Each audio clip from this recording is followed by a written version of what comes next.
mga pangunahing kalsada sa Metro Manila, malalang trapiko rin ang nararanasan sa C5 Road araw-araw. Para solusyonan yan, plano ng MMDA na tanggalin ang elevated U-turn slot at gumawa ng underpass. Live mula sa Taguig, may unang balita si Bea Pinlac. Bea?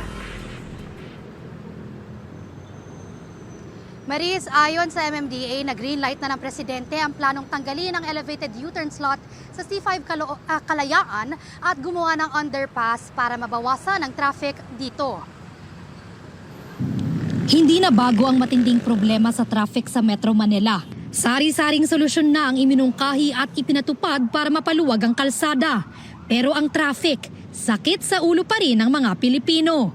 Hindi na maaanin traffic na pag walang dumadami sa sasakyan, ang karsada naman di lumuluwag.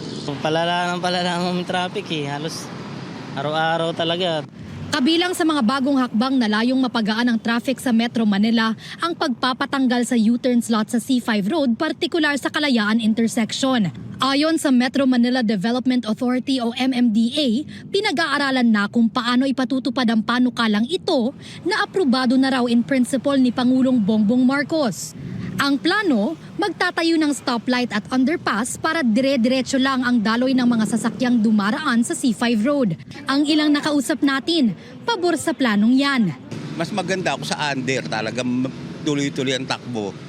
Doon naiipon doon Tapos sama-sama lahat doon, pa diretso, tsaka yung mga paliko, naiipon lahat doon. Kung underpass talaga, diretso, hindi na mapapasama sa sa mga lilikur.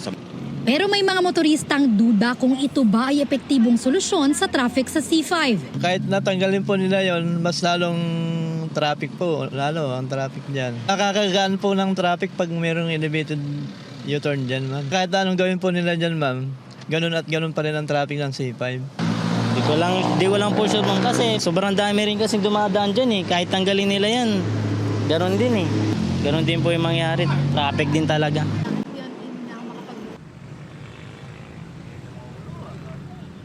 Maris, panawagan naman nakausap natin, siguraduhin na hindi talo ang mga commuter at motorista sa mga plano ng gobyerno para mabawasan ang traffic sa Metro Manila.